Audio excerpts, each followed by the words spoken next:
Cannibals are something of a scary story. Hollywood horror stories and tales of tribal cannibalism in savage, distant lands.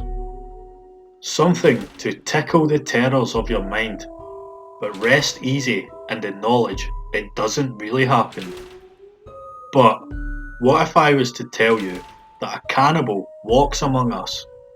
One who killed, cooked, and ate someone, avoided all punishment, and became a celebrity.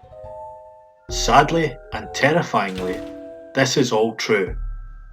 Enter Issei Sagawa.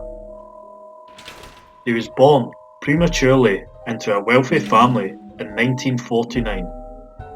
He thought of himself as inferior, especially when his younger brother grew to be much larger than he. In his own words, speaking in a Vice article, he was a small and insignificant person. He had skinny, pencil-like legs and a frail body.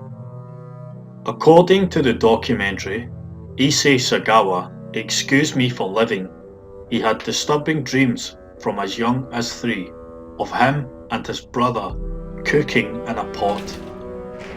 This was brought about by his uncle, who would perform a New Year's pantomime playing the cannibal giant, in which him and his brother were the victims. Tied me and brother, and they pick up and pour us down in that big pot for boiling and for eating us. Very strange. His inferiority may have been the driving force behind his sick perversions.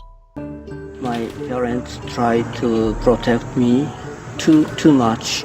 I was very weak, very ugly, like a small monkey. And even now I have a big complex for the normal person. He remembers lustfully looking at the large thighs of a classmate. He also became obsessed with the actress Grace Kelly and other Western women. In his own words, his puny body gave way to a weird fascination. Quote, I guess my infatuation with such women stemmed from the fact that I was short, ugly, and had an inferiority complex, and therefore sought people who were the exact opposite of myself.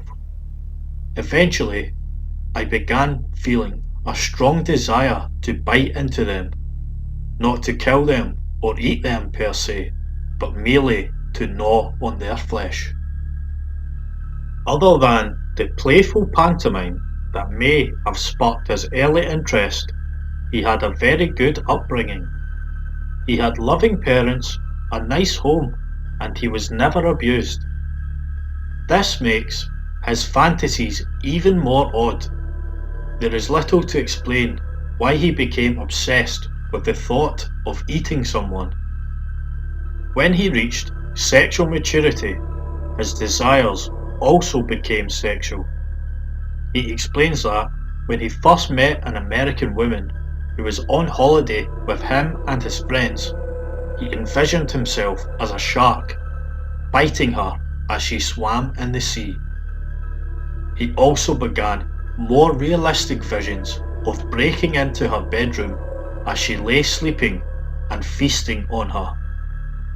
He claimed he never desired to kill anyone, and only had the desire to taste flesh, as he believed it would make his frail body more complete.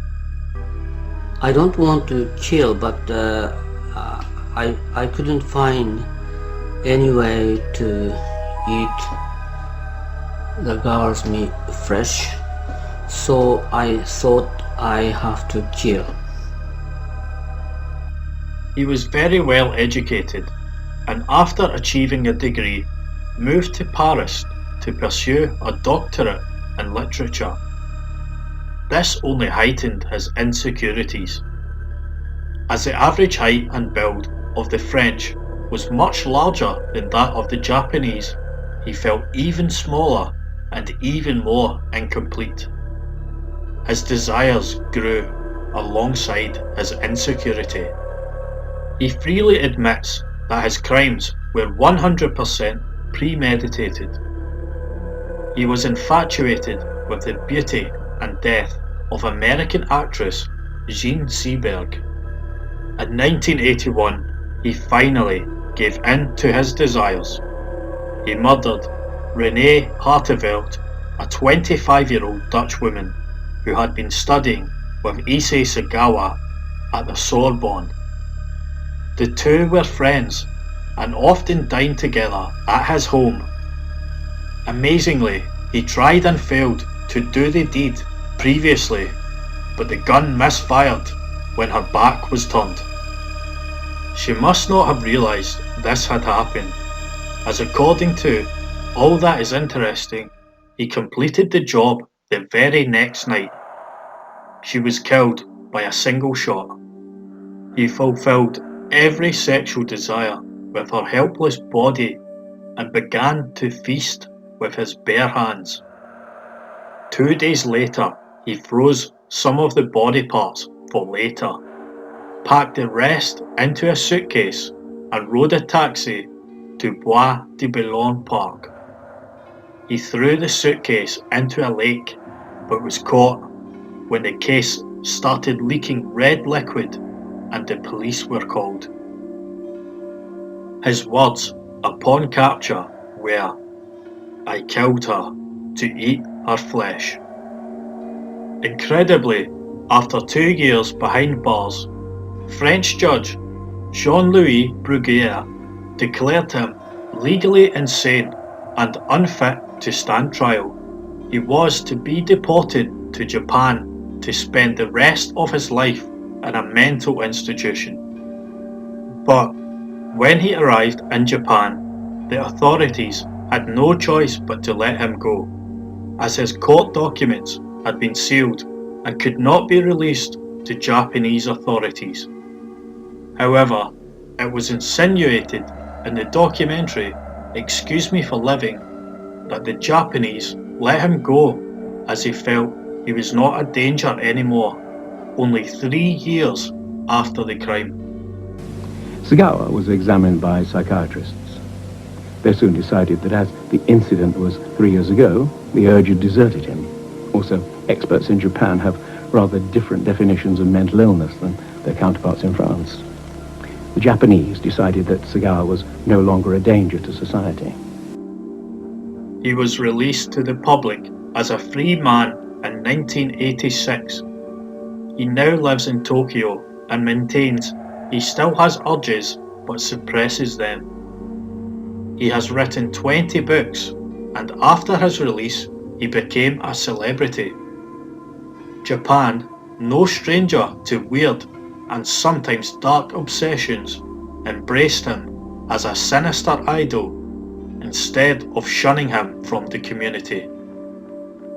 He became a guest speaker, appeared on game shows, and starred in an incredibly disturbing Japanese horror film.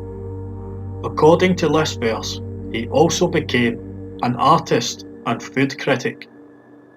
According to Wikipedia, songs were inspired by his crimes by some of the most famous musicians of all time. The Rolling Stones song Too Much Blood and the Stranglers song La Folie. Numerous documentaries have either covered his story directly or featured it as an example of a larger societal issue. The most recent Vice documentary has a whopping 15 million views. However, it seems he was not completely rewarded for his crimes. Publishers began to stop publishing his books and articles, and his parents seemingly shunned him, protesting the sales of his books and banning him from their funeral in 2005. He lived on welfare for a while in sheltered housing. In 2013, he suffered a stroke which permanently damaged his nervous system. His brother took pity on him and has been looking after him ever since.